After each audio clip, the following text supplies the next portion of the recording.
A major development Sunday on the controversial and much debated expansion of the Trans Mountain Pipeline. Kinder Morgan has announced it is suspending all non-essential activities and related spending on the project.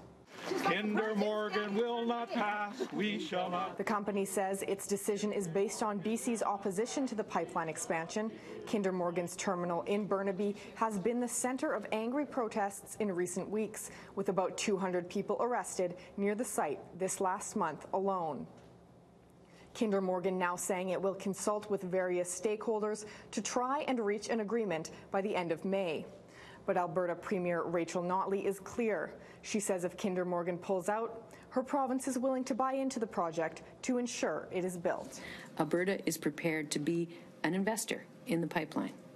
And let me be clear, if we take that step, we will be a significantly more determined investor than BC has dealt with up to this point.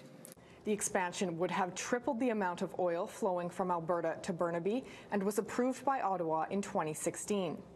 But it's been a major irritant in the relationship between the two provinces. Premier Notley, along with Alberta United Conservative Party leader Jason Kenney, are now once again threatening economic retaliation against BC.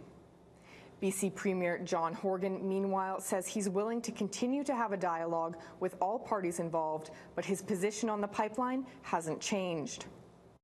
In a cooperative federation, we should all be able to work together in the best interest of the Canadian fabric. That's been my intention from the moment I was sworn in, and it will continue to be my intention as long as I'm the Premier of British Columbia. But I will not give up the right and responsibility of the Governor of British Columbia to defend the interests of BC. That's what I'm going to do, and that's all I've got to say about that. Kinder Morgan's move is being seen by many as a blow to Prime Minister Justin Trudeau, who has maintained the pipeline will be built. The company has already spent about $1.1 billion on the close to $7.4 billion project so far. Those who were expecting to be working on the pipeline expansion not shying from voicing their anger and disapproval with this latest development.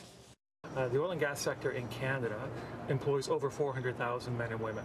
It is the biggest source of private sector investment in this country, and companies like Kinder Morgan that are prepared to invest billions of dollars in our economy are being vilified at every turn, and governments are not treating them fairly.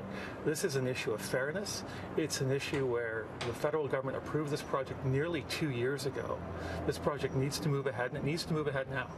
Environmentalists and groups opposed to the project, though, are saying they hope Sunday's announcement is the beginning of the end of the pipeline expansion. The federal government can huff and puff all they want, but the truth is you cannot get this pipeline past the level of opposition here in British Columbia.